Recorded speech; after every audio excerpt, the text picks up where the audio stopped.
Welcome back to my mental health and crime channel. My name is Huda London. Please like, share and subscribe. This is the case of Nicola and Bulley. On Monday, the inquest will be starting the first day. Only 100 people from the public are allowed, and they've already reserved their places, so it's fully booked.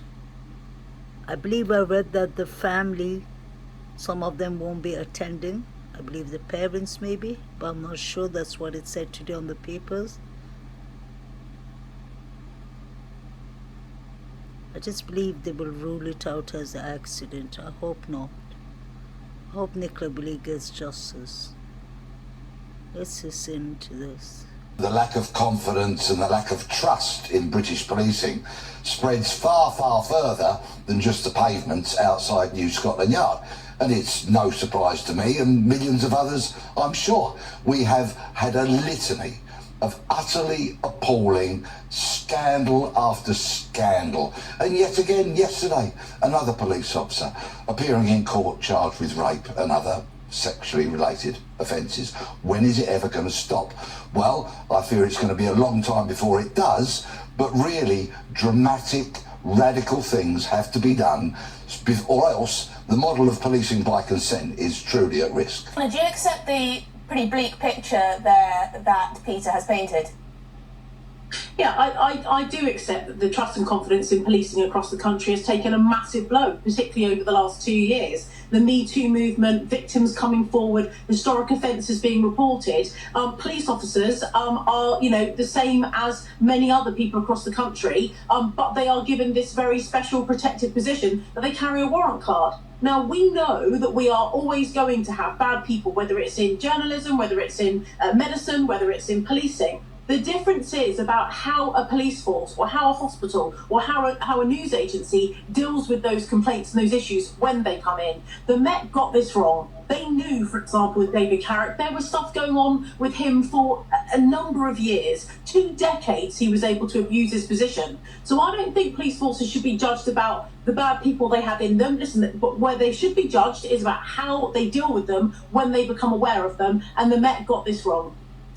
Peter, of course, the big story this week has been the Nicola Bulley story, mysterious case. It's been 3 weeks or more now since she disappeared. There has been huge amounts of criticism levelled at Lancashire police, and I can't help but feel that some of it isn't fair in terms of revealing these details. Apparently they did have the say-so from the family. Apparently there were also reports that people were selling or willing to sell stories about this woman who has disappeared. So sometimes the police seem to get abuse when perhaps they don't deserve it. What do you think? Lancashire Police's handling of the information flow, their communications with the media and then in turn the public, has been absolutely catastrophic. It's been appalling. And actually, the words alcohol and perimenopause have been used have become a distraction from what the real issue is here. And what Lancashire Police have done, and maybe what they've tried to advise Nicola's partner to do, is actually suppress the truth. And that's a very serious matter. They've only released information when they've been backed into a corner because of the nationwide media and huge public interest. Nobody within Lancashire Police, in terms of the communications, has had the ability to look round the corner, to anticipate what might be coming down the line, and essentially, from the very start, tell the truth. When Nicola went missing, on the first day or the second day, very early on, they had said this is a vulnerable woman with mental health issues, both of which matters would have been factually correct. That would have quite possibly stopped any further more invasive details having to be released, and of course would have been truthful. Not to mention the fact, of course, that Lancashire Police chose not to release the details of their visit to Nicola's house on the 10th of January. That's the matter that's been reported to the IOPC, and once again we've got police behaving appallingly. But Donna, do you think they could have anticipated that this particular case would have had this much media and public interest? Because, of course, I think it's hundreds of thousands of people go missing in this country every year. Do you think perhaps they were simply overwhelmed, to put it kindly? Of course, they're not here to give their case. It feels to me like the media strategy has been handled by several different people, and there's not been a consensus flow here. As you've just quite rightly said, hundreds of thousands of people go missing every year. And if this had been a lady called Nicola Bulley has gone missing today, in this particular area near the River Wire, and we're asking people to be vigilant and keep their eyes and ears open and report anything, it would not have had the media speculation it has. I think they appear to have been quick to say that she's fallen in the water.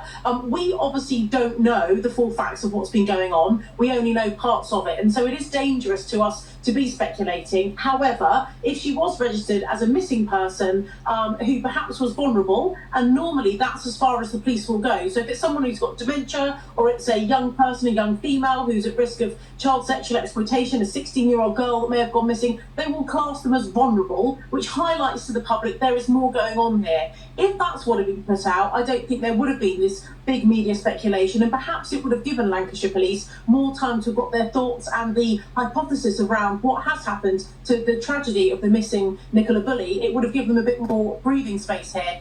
It doesn't appear to have been handled well, but like I say, I'm loath to criticise another police force at this stage because we only have a percentage of the information.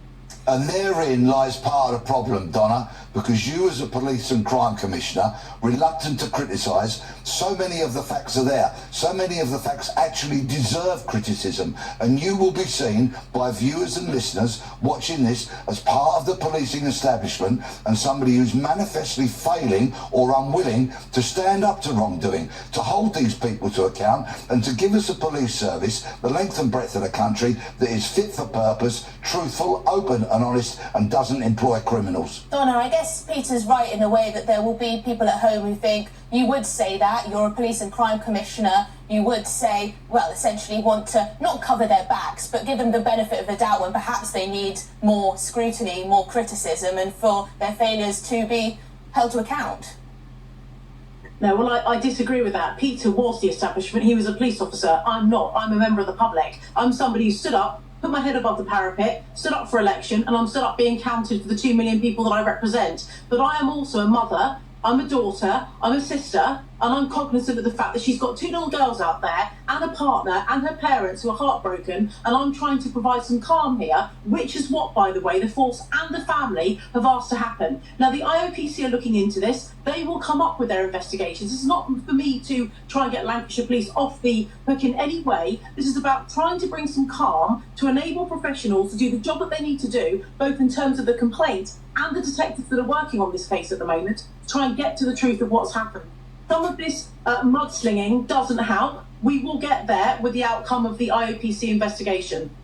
Well, Peter, just very quickly, that is true what Donna said there. We do create a circus, do we not? There are many people, the length and breadth of the country, who have reported matters to the IOPC and have had very unsatisfactory conclusions to those investigations. So I'm not taking that at all.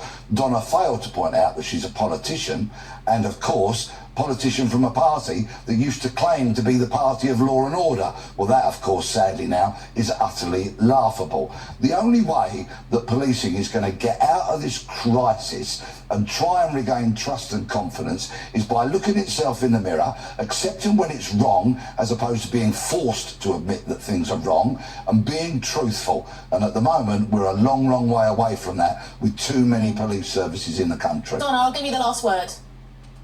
Well, Peter calls me a politician. We're both here on TV giving our opinions. The difference between me and Peter is that I have a legal mandate to do this because I've been elected by 2 million people.